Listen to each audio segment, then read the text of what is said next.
आपण हे भव्य दिव्य रामाचं मंदिर बघतात। हे खूप पुरातन मंदिर आहे, म्हणजे पूर्वी याच्या आधी लाकडाचं मंदिर होतं। ही पालखी आहे, ही 100 वर्ष जुनी पालखी आहे। ही रामनवमीच्या दुसऱ्या दिवशी पालखी निघते गावात। ही मारुतीची मूर्ती जवळजवळ 100 वर्ष जुनी मूर्ती आहे।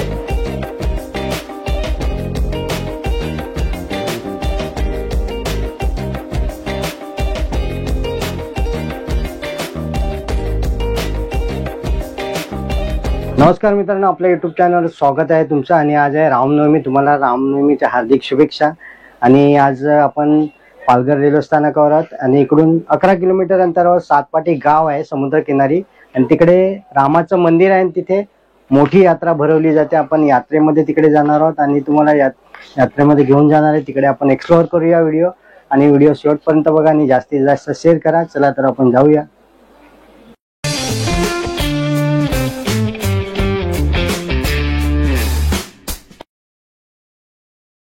आपण रेल्वे स्टेशनच्या बाहेर आलेलो आहोत आणि समोरच आपल्याला इथे मॅजिक आहे आणि इथून 20 रुपये भाडं घेतात।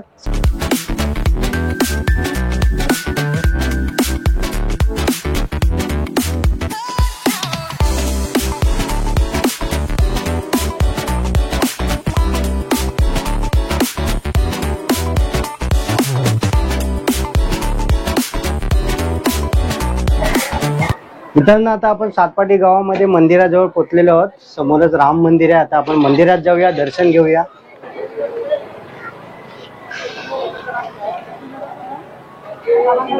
इथे हार पूजेचं सामान पण भेटू शकते आणि बाजूला प्रसादाची पण दुकान आहेत।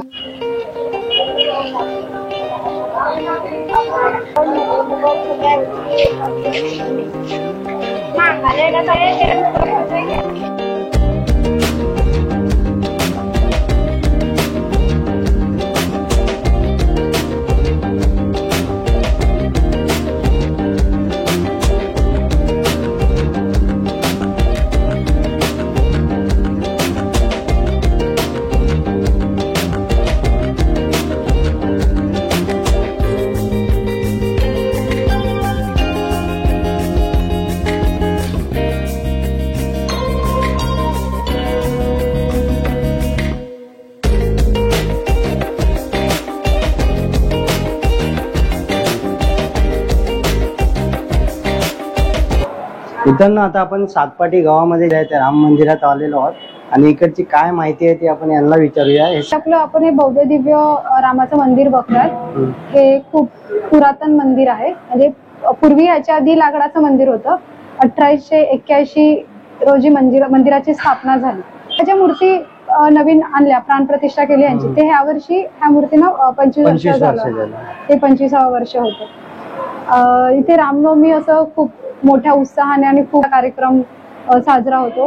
म्हणजे अगदी पूर्वी पाडव्यापासून अगदी रामनवमीच्या उत्सवाला सुरुवात व्हायची, पण आता काही लोकांची पण खूप कमी उपस्थिती असते, त्याच्यामुळे 3 दिवस पासून अखंड रामनवमीपासून 3 दिवस नाही, रामनवमीच्या आधीपासून 3 दिवस अखंड रामनाम सप्ताह असतो। श्रीराम जय राम जय जय राम असं सतत अखंड जप चालू असतो। ते रामनवमी पर्यंत असतं आणि रामनवमीच्या दिवशी राम जन्म वगैरे होतो। त्याच्यानंतर रात्री 3 दिवस जत्रा असते रामाची, आणि रामनवमीच्या दुसऱ्या दिवशी रामाची पालखी निघते। ती पालखी तुम्ही बघू शकता तिकडे। ही पालखी आहे, ही 100 वर्ष जुनी पालखी आहे। ही रामनवमीच्या दुसऱ्या दिवशी पालखी निघते गावात। उद्या म्हणजे आता आज रामनवमी आहे, तर उद्या पालखी निघते। उद्या सकाळी 8 वाजता निघेली मंदिरातून पालखी, आणि मग ती पूर्ण गावात फिरून पहाटेला 2:30-3 वाजेपर्यंत मंदिरात येते। परत 2:30-3 वाजता आहे। हा, 2:30-3। मित्रांनो, समोर जे सुंदर असं आपल्याला रूप बघायला भेटते बजरंगबलीचं, ही भरपूर वर्ष जुनी मूर्ती आहे आणि ही स्वयंभू मूर्ती आहे। याची थोडक्यात माहिती आपल्याला सांगतीलच। ही मारुतीची मूर्ती जवळजवळ 100 वर्ष जुनी मूर्ती आहे। म्हणजे थोडक्यात माहिती सांगायची झाली तर असं आहे की ज्यावेळेस राम, लक्ष्मण, सीता आणि गणपतीच्या ज्या जुन्या मूर्ती होत्या त्या ज्यावेळेस बदलल्या गेल्या, म्हणजे पूर्वी लहान मूर्ती होत्या, ते आता 25 वर्षापूर्वी ह्या मूर्ती जीर्णोद्धार झाल्यानंतर मोठ्या मूर्ती हे केला।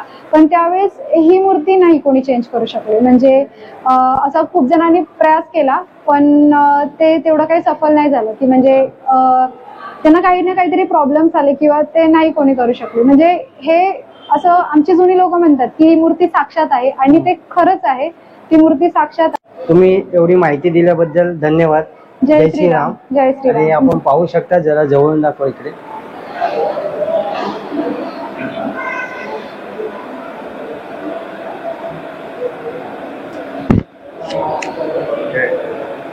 मित्रांनो, आपलं खूप चांगल्या प्रकारे दर्शन झालेलं आहे आणि आपण आता यात्रेमध्ये जाऊया. तिकडे पाळणे नाही तर खूप सारी दुकानं आहेत आणि आता आपण तिकडे जाऊया.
मंदिराच्याच बाजूला ग्राउंड आहे, तिकडे सर्व पाळणे लावलेले आहेत आणि आज पहिलाच दिवस असल्यामुळे काही पाळणे फिटिंग केलेले आहेत, काही बाकी आहेत. आपण पाहू शकता हे समोरच जॉईंट व्हील आहे मोठा, आपण आकाश पाळणा सांगतो, तो अजून फिटिंग करायचा बाकी आहे आणि आजूबाजूला लहान लहान सर्व फिटिंग झालेले आहे.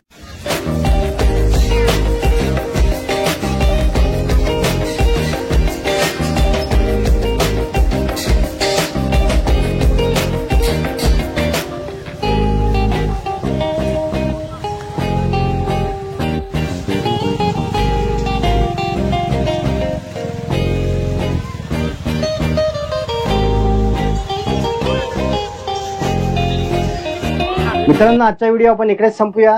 भेटूया पुढील व्हिडिओमध्ये. तुम्हाला हा व्हिडिओ आवडल्यास लाईक, शेअर आणि चॅनलवर नवीन असाल तर सबस्क्राईब करा. आणि इकडे 3 दिवस यात्रा असते रामनवमी पासून. तुम्ही इकडे यात्रेला नक्की या, भरपूर गर्दी असते.